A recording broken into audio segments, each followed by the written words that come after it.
Hello friends, अस्सलाम वालेकुम and welcome to reality TV. दोस्तों, जुर्म का रास्ता कितना ही अच्छा क्यों ना लग रहा हो, उसका अंजाम हमेशा बुरा ही होता है। इस वीडियो में मैं आपको जिस इंसान के मुतालिक बताने जा रहा हूँ, उसको दुनिया की तारीख का सबसे खतरनाक और अमीर तरीन मुजरिम कहा जाता है। इस आदमी का नाम पेब्लो एस्कोबार है। दोस्तों, पेब्लो एस्कोबार का ताल्लुक कोलंबिया से था। ये कोलंबिया के शहर रियो नेग्रो में 1949 यानी 1949 में पैदा हुआ था। इसका बाप एक किसान था और इसकी माँ एक स्कूल टीचर थी। ये एक गरीब घर में पैदा हुआ था। पेब्लो को पढ़ाई में दिलचस्पी नहीं थी।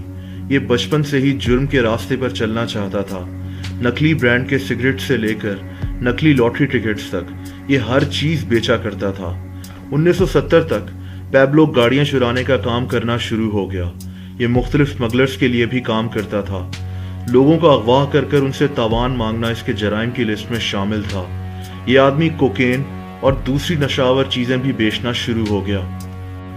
दोस्तों, 1970 की शुरुआत में कोलंबिया कोकेन की एक बहुत बड़ी मार्केट बन गया था।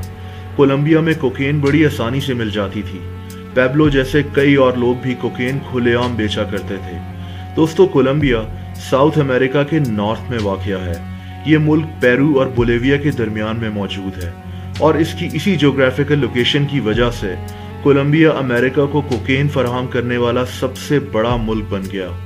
हर महीने कोलंबिया से अमेरिका तकरीबन 70 से 80 टन तक की कोकेन स्मगल हुआ करती थी। अमेरिका में कोकेन की इस बढ़ती हुई मांग की वजह से कोलंबिया में मौजूद कोकेन बेचने वालों को बहुत फायदा पहुंचा। इन लोगों में पेब्लो एस्कोबार भी शामिल था। पेब्लो ने कोकेन को अमेरिका स्मगल करने के नए नए तरीके दरियाफ्त कर लिए। इसने बहामास के समुद्री इलाके में मौजूद नॉर्मन्स के नामी जजीरे पर अपना एक शिपमेंट पॉइंट खोल लिया। इसने अपने एक और पार्टनर के साथ मिलकर इस जजीरे की ज्यादातर जमीन को कोड़ियों के दाम पर खरीद लिया। ये जजीरा अमेरिकन रियासत फ्लोरिडा से सिर्फ 350 किलोमीटर दूर था। पेब्लो इसी रास्ते से अमेरिका में कोकेन को स्मगल करता था। देखते ही देखते पेब्लो अमेरिका में ड्रग स्मगल करने वाले सबसे बड़े स्मगलर्स में से एक बन गया। 1975 में कोलंबिया का सबसे बड़ा ड्रग स्मगलर फैबियो रेस्ट्रेपो को कत्ल कर दिया गया। कहा जाता है कि इसको पेब्लो एस्कोबार ने ही कत्ल करवाया था। फैबियो रेस्ट्रेपो के मर जाने के बाद पेब्लो के लिए रास्ता साफ हो गया। अब ये कोलंबिया का ड्रग लॉर्ड कहलाए जाने लगा। पेब्लो बोलिविया और पेरू से कोका पेस्ट को भारी मिकदार में खरीदता और इसको अमेरिका स्मगल करता। इसने उसी जजीरे पर एक आलीशान घर, एक होटल और एक पूरा वेयर हाउस तामीर कर लिया, जहां ये कोकेन को स्टोर करता और वहीं से इसको अमेरिकन रियासत फ्लोरिडा में स्मगल कर देता। दोस्तों, 1982 में पेब्लो सियासत में भी दाखिल हो गया। ये कोलंबिया की कांग्रेस का मेंबर इलेक्ट हो गया, लेकिन इसकी ड्रग्स बेचकर कमाई गई बेशुमार दौलत का सबको पता चलना शुरू हो गया था। 2 साल के बाद इसको कांग्रेस से रिजाइन करना पड़ा। इसके खिलाफ जिस मिनिस्टर ने कैंपेन चलाई, बाद में उसको भी कत्ल करवा दिया गया और यहाँ से पेब्लो एस्कोबार की दहशत पूरे कोलंबिया में फैलना शुरू हो गई। इसका ख्वाब कोलंबिया का प्रेसिडेंट बनना था, लेकिन जब इसको एहसास हुआ कि ऐसा कभी नहीं हो सकेगा, तो इसने कोलंबिया की सियासत को हिला कर रख दिया। इसने कोलंबिया के 3 प्रेसिडेंशियल उम्मीदवारों का कत्ल करवा दिया।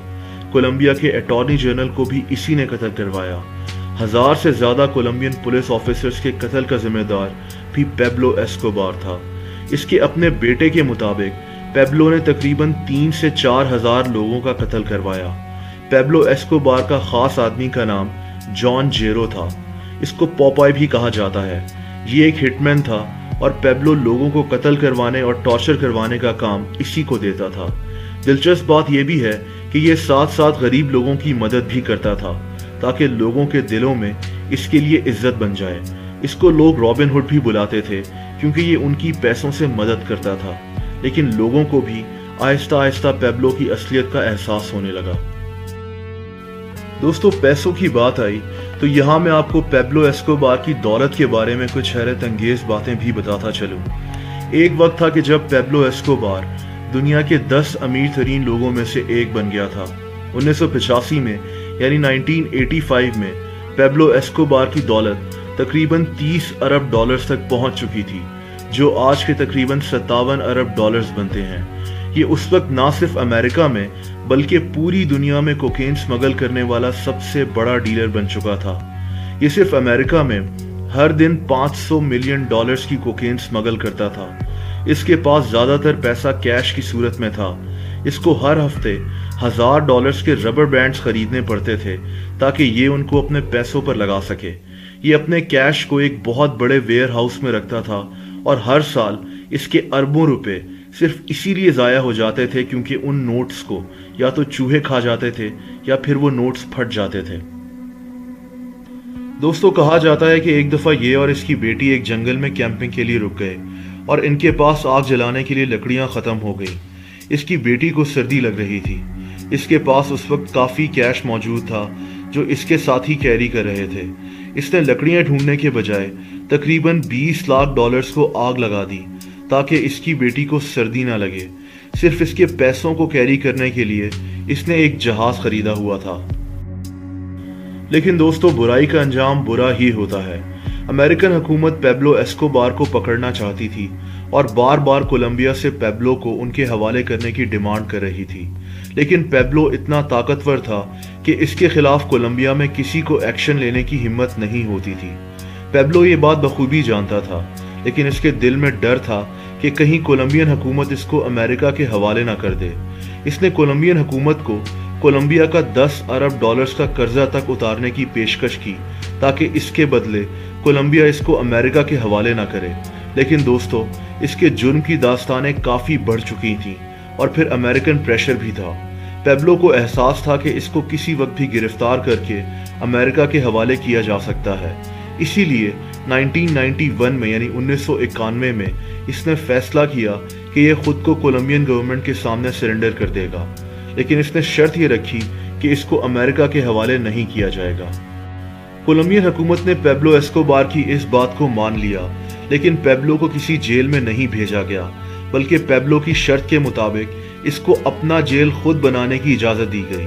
دوستو، پیبلو ایسکوبار نے اپنا جیل خود تعمیر کرایا جو کسی محل سے کم نہیں تھا۔ اس جیل کو لا کیٹیڈرل بھی کہا جاتا ہے۔ اس جیل میں کسینو، بار، فٹ بال گراؤنڈ اور نائٹ کلب تک شامل تھے۔ اس نے دنیا بھر سے انتہائی قیمتی جانور منگوا کر اس جیل میں ہی ایک زو بھی کھولا ہوا تھا۔ پیبلو ایسکوبار ایک عالی شان محل نما گھر میں رہتا تھا اور اس جیل کی حفاظت اس کے اپنے محافظ کرتے تھے۔ پیبلو کے ساتھ اس کا وہ خاص بندہ بھی رہتا تھا جس کو پوپائے کہتے تھے، لیکن اتنے عالی شان طریقے سے رہنے کے باوجود اس کے مجرمانہ سوچ ختم نہیں ہو سکی اور یہ اسی جیل سے بیٹھ کر لوگوں کو قتل کروانے اور کوکین سمگل کرنے کا کام کرتا رہا۔ اس کے یہ سارے کام اس کا خاص بندہ پوپائے سر انجام دیتا تھا۔ حکومت کو جب احساس ہوا کہ پیبلو ابھی بھی وہی کچھ کر رہا ہے تو حکومت نے اس کو پراپر جیل میں بھیجنے کا فیصلہ کر لیا۔ پیبلو ایسکوبار نے اس بات کا پہلے سے پتہ چلا لیا اور اس نے اپنے ساتھیوں کے ساتھ مل کر اپنے اس عالی شان جیل سے فرار ہونے کا پلان بنا لیا۔ دوستو، پیبلو اس عالی شان جیل سے فرار ہونے میں کامیاب ہو گیا۔ پیبلو کے فرار ہو جانے کے بعد کولمبین حکومت شدید پریشر میں آ گئی۔ پیبلو کو پکڑنے کے لیے امریکن اور کولمبین حکومت کی ایک جوائنٹ ٹیم بنی۔ یہاں جن لوگوں کے پیاروں کو پیبلو نے قتل کروایا تھا ان لوگوں نے بھی اس کو ڈھونڈنے کے لیے اپنی ایک پرائیویٹ ٹیم بنا لی۔ اس ٹیم کا نام لاس پیپس رکھا گیا۔ اس ٹیم میں پیبلو کے تمام دشمن شامل تھے۔ اس ٹیم کے دل میں پیبلو کے خلاف شدید نفرت تھی۔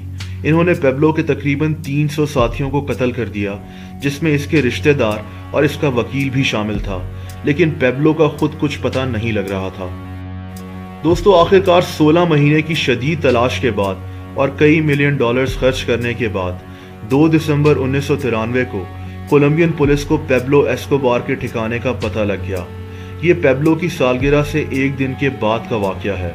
پیبلو اپنی سالگرہ کے اگلے دن ڈرگز لے کر اور کیک کھا کر اپنی سالگرہ منا رہا تھا، لیکن جس آدمی نے پیبلو ایسکوبار کو ڈرگز لا کر دیا اس آدمی کو پولیس نے ٹریس کر لیا۔ پیبلو لاس اولیواس نامی ایک علاقے میں چھپا ہوا تھا اور یہ اس وقت اپنے بیٹے سے فون پر بات کر رہا تھا۔ پولیس کے مطابق اس نے مقابلہ کرنے کی کوشش کی اور یہ اسی مقابلے میں مارا گیا۔ اس کی ٹانگ اور کان میں گولیاں لگی تھیں، لیکن اس کی موت کے بارے میں اس کے بیٹے اور اس کے بھائیوں کا کچھ اور ہی خیال ہے۔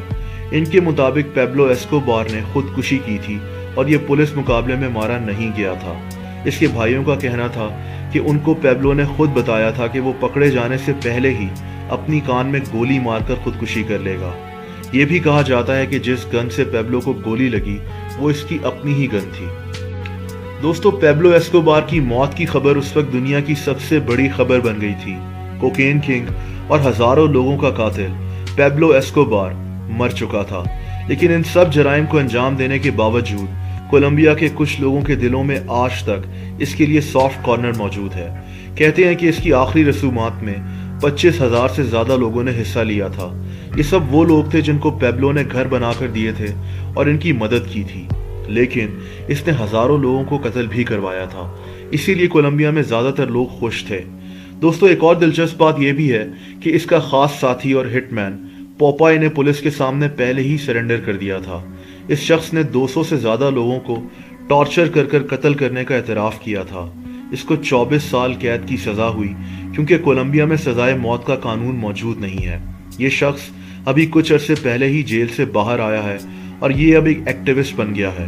ये कोलंबिया के मसाइल और सियासत के ऊपर यूट्यूब पर वीडियोस भी बनाता है और इसके कई लाख सब्सक्राइबर्स भी हैं।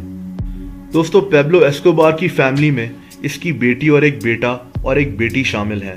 इन लोगों ने पेब्लो के मरने से काफ़ी अरसा पहले ही जर्मनी में सियासी पनाह हासिल कर ली थी और ये अभी भी वहीं रहते हैं। दोस्तों, मुझे उम्मीद है कि आपको ये वीडियो पसंद आई होगी और इस वीडियो से आपकी मालूमात में इजाफा हुआ होगा। ऐसी मज़ीद दिलचस्प वीडियोस देखने के लिए इस चैनल को सब्सक्राइब करना मत भूलिएगा। सब्सक्रिप्शन बटन के साथ आपको एक घंटी बनी नज़र आएगी, यानी एक बेल आइकन बना नज़र आएगा। अगर आप उस पर क्लिक कर देंगे तो इस चैनल की सारी वीडियोस का नोटिफिकेशन आपको मिलता रहेगा। इस वीडियो को लाइक और शेयर भी करें। अपना बहुत ख्याल रखें। अल्लाह हाफ़िज़।